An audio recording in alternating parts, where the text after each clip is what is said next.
उपलब्ध नहीं करा पाए, जो ट्रांसफार्मर जले हैं, जहाँ पर किसानों के कनेक्शन अधिक, अभी उस ढंग से क्रिया प्रतिक्रिया देने का हम लोगों का अधिकार नहीं है।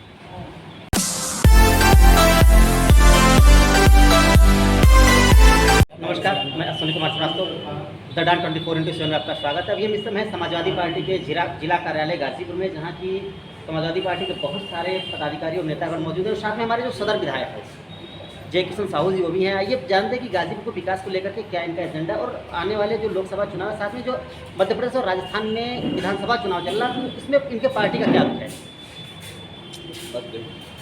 तो बात करते हैं हम अपने गाजीपुर के समाजवादी पार्टी के जिलाध्यक्ष जी से कि क्या इनका रुख है गाजीपुर की समाजवादी पार्टी को लेकर। सर, बहुत बहुत स्वागत हमारे चैनल पे। सर, गाजीपुर में जो समाजवादी पार्टी के लोकसभा चुनाव आ रहा है, इसको लेकर किस तरीके की आपकी तैयारी कर रहे हैं। आपको बहुत बहुत धन्यवाद। समाजवादी पार्टी एनी टाइम 24 घंटा तैयार है, कभी भी चुनाव हो जाए। हम बूथ स्तर तक हमारा संगठन पूरा हो चुका है, हम उस पर काम कर रहे हैं। जहाँ थोड़ा बहुत काम है उसको हम समय से कर लेंगे, पूरा कर लेंगे। लेकिन आज जो हमारे सामने ज्वलंत समस्याएं हैं, पूरे प्रदेश में, देश में महंगाई है, बेरोजगारी है, कानून व्यवस्था ध्वस्त हो चुका है, संवैधानिक अधिकारों की रक्षा, मौलिक अधिकारों की रक्षा, हम उत्तर प्रदेश में, इस देश में ऐसे हालात में जीने का काम कर रहे हैं कि हम महंगाई के सवाल पर सवाल नहीं उठा सकते। जब देखिए उत्तर प्रदेश में धारा 144 लगी, हम 5 से अधिक संख्या में जा नहीं सकते। हमको अपनी बातों को कहने के लिए परमिशन लेना है, और वो भी परमिशन इनके द्वारा नहीं मिलना है। बताइए, ऐसे में लोकतांत्रिक तौर तरीके से जो अपने हक अधिकारों के लिए बात होती थी, उसको कैसे उठाया जाएगा। थानों पर लूट मची है, तहसीलों में लूट मची है, गरीब का, कमज़ोर का, किसान का कोई बात सुनने वाला नहीं। बिजली की जांच के नाम पर बिजली विभाग के अधिकारी कर्मचारी गाँवों में छापा मार कर प्रताड़ित कर रहे हैं, धन उगाही कर रहे हैं, सीधे लूट मची हुई है गाँव में, जिसका हम लोग इस जनपद में खुलेआम विरोध कर रहे हैं। ऐसे लोगों के ऊपर कार्रवाई होनी चाहिए। जहाँ किसान समय से बारिश नहीं हुई, उसकी धान की फसल कमज़ोर हुई, और जो लास्ट में अगर पानी कहीं से चलाना चाहता है तो उन किसानों को भी गाँव में प्रताड़ित किया जा रहा है बिजली विभाग के अधिकारियों के द्वारा। और तहसीलों में तो खुलेआम लूट है। यहाँ पर ये चल रहा है कि 3 दिन के अंदर ताकीद खारिज हो जाएगा, नाम चढ़ जाएगा।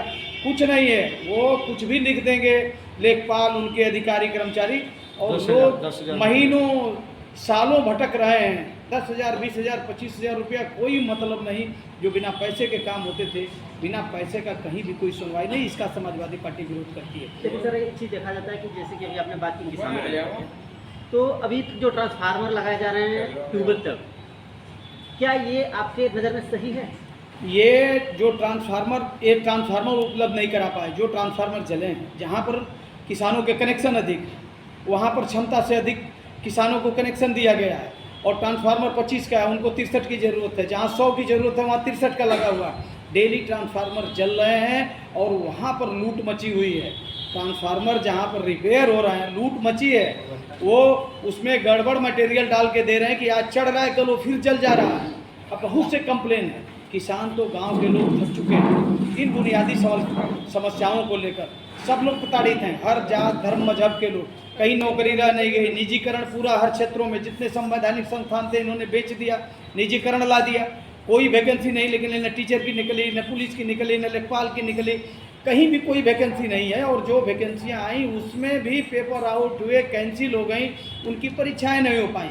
प्रतियोगी परीक्षाओं की तैयारी करने वाले लड़के जो किसानों के थे, दिल्ली में थे, इलाहाबाद में थे, और बाहर दूसरे जगहों पर जाकर, अन्य जगहों पर, कोटा से लेकर तमाम जगहों पर उनके घर का पैसा बर्बाद हुआ और वापस घर चले आए।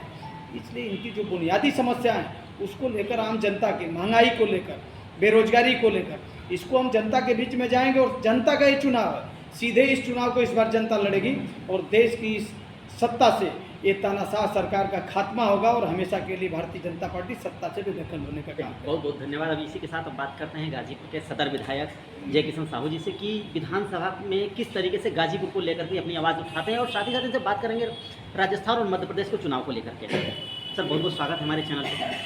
सर, अभी हम देख रहे हैं कि राजस्थान और आपके मध्य प्रदेश में चुनाव चल रहे हैं, और कमलनाथ जी का एक बयान आया है अखिलेश जी को लेकर के। इस पर आपकी प्रतिक्रिया क्या है। नहीं, देखिए, कमलनाथ जी का बयान जो आया है और माननीय अखिलेश जी का जो बयान, उस पर हमें कमेंट करने का कोई अधिकार नहीं, न उस पर हम कमेंट करेंगे। अखिलेश जी ने जो कहा है वह सही कहा है, लेकिन हम कमलनाथ जी ने क्या कहा उस पर कोई बहस नहीं है, इसलिए कि बड़े नेताओं की बात है। लेकिन सर गठबंधन जो हुआ था आपका ये इंडिया के तहत, तो इसमें तो सर अगर देखा जाए तो विधानसभा लोकसभा दोनों में होना चाहिए था। नहीं होना चाहिए था। कांग्रेस की यह पुरानी पॉलिसी रही, राजनीतिक पैतरा वैसे बदलती है जैसे गिरगिट बदलता है, तो उसने अपना रंग को दिखाया है। हमारे विधानसभा के चुनाव में 100 सीट पर चुनाव लड़े थे, उनकी स्थितियां क्या है वो किसी से छूटी नहीं है। कांग्रेस की उत्तर प्रदेश में क्या स्थितियां हैं किसी से छूटी नहीं है। मात्र और मात्र बड़ी पार्टी, राष्ट्रीय पार्टी का वर्तमान में आज के समय में एक ही विधायक है, एक ही विधायक है, तो हम कांग्रेस की औकात किस मापन से नापें। रही बात वो आप जानते हैं, हम जानते हैं, अभी उस ढंग से क्रिया प्रतिक्रिया देने का हम लोगों का अधिकार नहीं है। सर बात करते हैं उत्तर प्रदेश में, जैसे अभी कांग्रेस की अपने बात की उत्तर प्रदेश, तो अजय राय जी की भी एक बयान दिए हैं माननीय मुलायम सिंह यादव जी को लेकर के। आपसे मैंने कहा ना, राष्ट्रीय अध्यक्ष जी का इशारा है, जो बयान आदरणीय अजय राय जी ने दिया उस बयान का उन्होंने बयान पा लिया, उस बयान को क्या फिर गर्म करूं। हम लोग अपने चुनाव की तैयारी में लगे हैं, बूथ कमेटी में लगे हैं, एक एक गांव की तरफ लगे हैं, इस भ्रष्ट सरकार के खिलाफ लगे हैं। हम जनता तक जा रहे हैं, केवल माइक ही नहीं जनता तक पहुंचाती है। जनता से मिल बैठ करके जब हम अपनी समस्या प्रदेश की बात हम बताते हैं तो जनता खुद उग्र हो रही है, उग्र हो रही है कि आगे क्या उग्र। प्रदेश के नौजवानों का उग्रता देखना है तो संभवतः टीवी चैनल पर आप देखे होंगे, टीवी चैनल की तो औकातें नहीं है। यूट्यूब के माध्यम से जो लड़के, इस सरकार को तो शर्म आनी चाहिए, जो बिहार में, उत्तर प्रदेश के लड़के बिहार में जाकर नौकरी कर रहे हैं। किसी ज़माने में बिहार के लड़के हमारे प्रदेश में आते थे सरकारी और प्राइवेट नौकरी के लिए। इस सरकार के लिए शर्मनाक बात है कि हमारे प्रदेश के लड़के जो अनेक संसाधनों में, सुविधाओं में रहने वाले हैं, वो लड़के जाकर बिहार के में भटक रहे हैं। कोई लड़का फ़ोन कर रहा है बाढ़ बढ़ैया से, कोई कहीं से कि चाचा यहाँ व्यवस्था करिए। मान लीजिए हमारे नेटवर्क हैं, मैं व्यवस्था करवा रहा हूँ, लेकिन यह उत्तर प्रदेश सरकार की बहुत बड़ी शर्मनाक घटना है नौजवानों के प्रति। सर अब थोड़ी सी बात कर लेते हैं आपके सदर विधानसभा को लेकर। जी, अभी पूरे शहर में जो कि जल निगम द्वारा रोडें खोद दी गई हैं और सारी रोड खराब हैं। आपने देखा होगा कि अभी दशहरा के टाइम, एक दशहरा तक आपको देखा कि कल तक रोडें बनी है, केवल मिट्टी डाला गया, बजरी डाली गई है, लेकिन तमाम एक्सीडेंट उस रोड को लेकर के हो रहे हैं। इसके ऊपर आपका क्या कदम है? देखिए सरकार, आप जानते हैं भारतीय जनता पार्टी की यह सरकार, विधायक का अधिकार क्षेत्र होता है क्षेत्र की समस्या सदन में उठाने का। हम किस मुद्दे पर नहीं बोल रहे, कोई मुद्दा जो हमारे विधानसभा या जनपद की है, कौन सा मुद्दा छूटा है कि जिसको मैंने विधानसभा में न उठाया।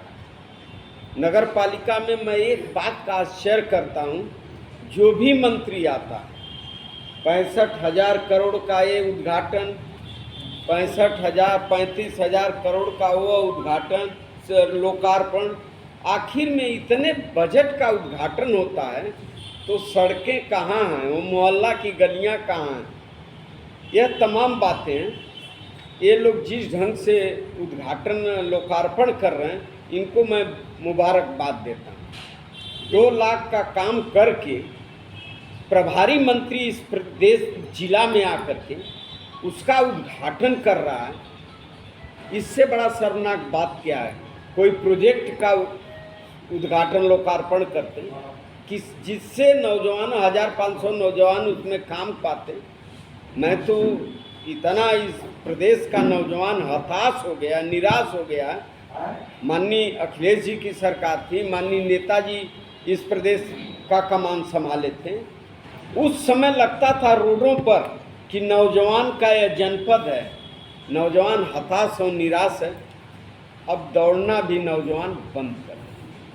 देखिए, कहीं ना कहीं इस बात में तो आपकी सच्चाई है कि नौजवान जो पहले बाग बगीचे में या रोड पे शाम को या सुबह दौड़ लगाते थे, इस समय कम है। लेकिन अब अगर आप गाजीपुर के एक प्रतिनिधि होने के कारण, क्या गाजीपुर के विकास के लिए क्या आपका एजेंडा होगा? नहीं, गाजीपुर के विकास का एजेंडा जो आपने कहा है बहुत बढ़िया। माननीय मुख्यमंत्री जी से मांगना डायरेक्ट या सदन के माध्यम से हमारा धर्म और कर्तव्य बनता है। कभी आप आवास पर आए, मैं दिखाऊंगा कितना पेपर का पुलिंदा दिया गया। बहुत आग्रह करने के बाद कुछ काम पर साल भर से मैं लगा था, वह काम शुरू हुआ। उसका नाम नहीं लूँगा, 1 महीने बाद मेरा इंटरव्यू लेंगे तो मैं अक्षरशः बता दूंगा उस लेटर पैड का। नहीं तो जो मेरे सामने राजनीतिक दल है, जब वह जान जाएंगे कि यह काम का श्रेय जय किशन साहू को मिलेगा तो कामें बंद करवा देंगे, व्यवधान डाल देंगे। तो पहले काम होने दीजिए। और मैं अपने निधि से एक एक काम, जहां आज तक सड़क मिट्टी की है, बरसात में साइकिल और पैदल आने जाने लायक नहीं, मेरा प्रयास है वहाँ सीसी नहीं तो कम से कम खड़ंजा मेरे क्षेत्र में काम हो रहा है। और मैं दावे के साथ कहना चाहता हूँ, आज तक के जो विधायक हैं उनसे काम धरातल पर मेरा ज़्यादा दिखेगा। और मात्र अभी 1 साल के निधि का उपयोग हुआ है, आप देख लेंगे 1 साल में कितने बोर्ड लग गए हैं, और आने वाले दिनों में और काम धरातल का आपको दिखेगा। चलिए सर, एक आखिरी सवाल आपसे विधायक जी करते हैं कि गाजीपुर में सबसे बड़ी समस्या जाम की है। जैसे कि आपने देखा bus stand, Lanka bus stand के पास में, रोडवेज के पास में, रोजा के पास में हमेशा जाम। तो इसके लिए क्या आप विचार कर रहे हैं? नहीं, इस मामले में यहाँ के जिम्मेदार अधिकारियों से लगातार वार्ता चल रही है, लेकिन इनके पास उस व्यवस्था को समुचित करने के लिए फंड नहीं है कि उससे हम सुझाव दें, उससे काम करें। जैसे मैं बधाई दूंगा के बालाजी को, वहाँ पर रौजा के पास वो जो रोड जाता है बाईपास वाला, नहीं जमनिया मोड़ से जो आता है मिलाता है आलम पट्टी वाला रोड, के बालाजी ने इतना फर्स्ट क्लास का रोड बनवाया कि वह आज जाकर देख लीजिए, वह डीएम के पावर से बनवाया था। आज मिर्नापुर रोड को लेकर के मैंने कई बार कहा, जाकर के वह रोड आज तक यथा स्थिति है। इस समय कुछ डीएम से कहने के बाद कुछ गिट्टी उट्टी डाली गई है, लेकिन फिर जल जमाव। बहुत मेहनत करने के बाद जो फुल्लनपुर से बिंदु होटल होते हुए रास्ता जा रहा है, किसी तरह से माननीय डीएम साहब गाजीपुर से मिल करके, पीडब्ल्यूडी से मिल करके 8 करोड़ रुपया दूसरे विभाग से लगा करके उस रोड को बनवाने का काम किया गया। अभी वो शेष जिम्मेदारी बची हुई है। मैंने तो मांग किया विकास के लिए कि नंदगंज में नाला बनाया जाए, चोचकपुर में बनाया जाए, आदर्श बाजार में बनाया जाए। ये धार्मिक हैं जो लोग, धार्मिक जो लोग हैं, सरकार के जिम्मेदार लोग, आदर्श बाजार में नाले के पानी से दुर्गा माँ का मंदिर घिरा हुआ है। मैं नगर पालिका के भी मीटिंग में उठा चुका हूँ, जिला पंचायत के भी मीटिंग में उठा चुका हूँ, योजना के मीटिंग में भी उठा चुका हूँ। आप ही बता दीजिए विधायक की जिम्मेदारी कितनी होती है, लेकिन उसके बाद कान को बंद करके शासन प्रशासन और यहाँ के जिम्मेदार लोग चुपचाप पड़े हुए, इसका जवाब नहीं दे रहे। आखिर में एक और प्रश्न, जो नगर पालिका में देखा जाए तो अभी किसी भी जो नगर पालिका की जो गाड़ियाँ होती हैं, किसी के पास नंबर प्लेट नहीं है। अगर आम जनता का नहीं होता है तो उन पर भारी चालान किया जाता है। अगर किसी प्रकार की कोई दुर्घटना होती है तो इसका क्या है? वो ये बता रहे हैं कि मैं सत्ता में हूँ, विपक्ष वाले हमारा कुछ नहीं कर पाए जी, वो धौस दिखा रहे हैं। इस बात को आप लोग समझिए। हम लोगों से प्रश्न करते हैं, जब प्रश्न हम लोगों द्वारा करारा मिलता है तो उसको क्यों नहीं टीवी चैनल के माध्यम से वो उठाते हैं। अभी मैं बात कुछ बोल दूं तो बड़े बड़े मेरी बात को बड़े बड़े टीवी चैनलों पर चलने लगेगा। यह बातें क्यों नहीं बड़े चैनलों पर उठाया जाता है। गाजीपुर में डेंगू से लोग करा रहे हैं, आप बताइए ना किस मोहल्ले में छिड़काव हो रहा है। इस बात का जवाब कौन देगा? नगर पालिका का जवाब विधायक देगा। नगर पालिका में गंदगी है उसका जवाब विधायक देगा कि समाजवादी पार्टी का कार्यकर्ता देगा? कौन देगा? नगर पालिका के चेयरमैन और यहाँ के जो वर्तमान में ईओ जो बने हैं, टेम्परेरी अधिकार दिया गया वो देंगे। बजट का अभाव तो सरकार से मांगे। यदि बजट लाने में असमर्थता है तो मैं कह रहा हूँ बतावें, मैं नगर पालिका परिषद गाजीपुर के लिए मैं बजट ला रहा हूँ, लेकिन बात तो होनी चाहिए। मैं पूर्ण रूप से तैयार हूँ। चलिए सर, बहुत बहुत धन्यवाद।